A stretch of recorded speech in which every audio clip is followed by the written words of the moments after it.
Fellas, it's time. We need to talk about the soul of Pyra again. Tickle, the mad lad, has been doing God's work at Port Priority 8 last weekend, and I can't wait to talk about it all. I don't care if people consider Soul of Pyra cringe or whatever, I love this stuff. Unfortunately, this set was on the quad stream with 3 other concurrent sets, so the quality will be kinda crusty. And the commentators were watching a different set, so we will be without audio until the latter half. So, Tickle, the Soul of Pyra. The first thing that caught my eye is that he loves to abuse up air's lack of landing lag. Up air into jab is something he gets away with a whole lot until he doesn't. We'll see that later on. You see, up air jab on shield is common for shield pressure and shield pokes. However, the counterplay is to simply shield everything and you get a free punish. But overall his usage of up air is just stellar. Whether it's for pressuring, poking, or moving around, it's generally very good. Something else I noticed too is that he likes to full hop down here. Sometimes out of shield, other times in neutral, or on people's shields. The sweet spot at the very tip has more hit stun than the rest of the spike hitbox, so he does get some follow-ups and setups from that. It's just a different way of using the move, and I really like it. I love how he uses down tilt to force allies to do something off the ledge. It's sorta textbook, but that doesn't stop me from appreciating it when it's done well. He does get a little too jab happy though, and that gets him punished a good amount. I think that's enough for me though. I'm gonna highlight the best parts, so sit back and enjoy. If the video has been helpful or interesting so far, please boop the like button for me.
because just the way that they're fighting is absolutely insane. I absolutely love the aggressive playstyle from both Aris and Tickle. Specifically, the Pyra has been working out insanely well. I mean, she's got the range, she's got the power, maybe not the mobility, but that's not a big issue. I mean, when Roy wants to be on your face anyway. Right. Tickle knows what the trade-off is. I think Tickle, I mean, it's really cool that if you think about it as like a matchup independent thing, who should I prioritize playing just because of inherent characteristics? Yeah. But on top of that, I think Tickle is very much a Pyra loyalist. Like, no matter, I mean, I don't know. This is my limited knowledge, though, right? Let's see if Tickle does pull it out in different matchups, if Tickle happens to pull up and stream later on. But right now, again, only 110% behind is just a couple hits here from Pyra. Each hit doing 10%, right? 3 solid hits so far, 30% already.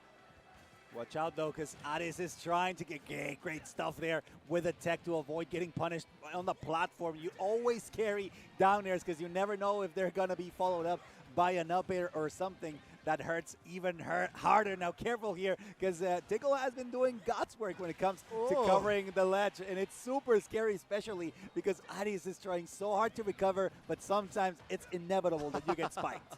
Yeah, great rising side beat there, and look at all the shield pressure that Alice has also had to take as well. Tickle definitely even this out, getting the down air, up air, not quite taking it just yet. Neither will the Fair. What's the ledge trap going to be? Trying to catch an approach with both Fair and up air. But no, got a little too button happy.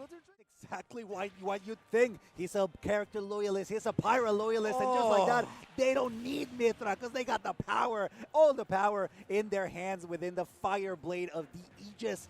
Things are looking extremely daunting for both. For Alice. Okay, we can get the side B. No, wait. Footstool. Oh, the downer will be challenged with the get up attack, though. Again, the side B to help cover. Tickle's landing. The forward tilt will be blocked, but the jump back here from Alice is not enough to take it just yet. Trying to go a little bit deeper. We're going to see the up air from Pyra. Goes all the way down. Gives up stage. Another falling up air here from Alice. Tickle has to be able to close it out, and neither has been Alice. These guys have been swinging with their flaming swords, and no one has been able to take the stock just yet. They're struggling so much because there's a lot going on in terms of mobility.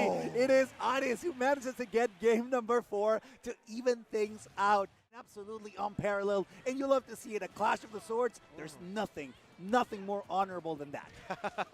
That's right. At the end of the day, you got to bring it back to the basics. We got PS2, 2 sword characters. Let's run it. Again, keeping it super even. We got great spikes from before. All this pressure here. The double-edged dance. Wow. Cleaning up an early lead here. I know Roy's got a lot of cross-ups, and he's relatively safe. But at the same time, it doesn't hurt to use the tools in your toolbox, right?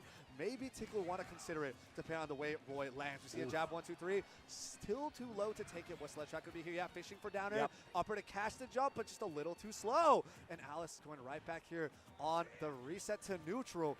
Fishing for that falling up air or maybe a nair to get something started. The down tilt is going to get whip punished with a forward tilt. Amazing spacing there from Tickle. Yeah, those get-up attacks have been working out flawlessly as well. Wow, absolutely disgusting. He manages to land a little bit of extra damage on. No. Gets the back air. Careful here because Iris is all over Tickle. Again, the third time we've seen Tickle try to use the Mithra swap defensively off stage.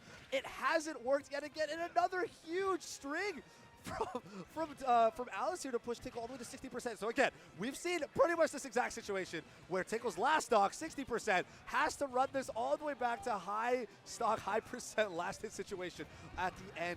But we don't know if Tickle can do it this time because Alice has been on such a roll this time around. Absolutely true. Now careful here. It's trying to fish for yet another down air. A gentleman jab that goes 1, 2, 3 in order to send Aris once again off stage. Not quite getting that upper blast, so not close enough, but careful because both of these competitors are running on fumes. The fire, the overheat is there on the jump, and we see the pop off. We see the claps. Pops off. Yeah, absolutely insane. That was a Game 5 banger, man. Absolutely insane, and what a nice way to close off our block. That was absolutely insane.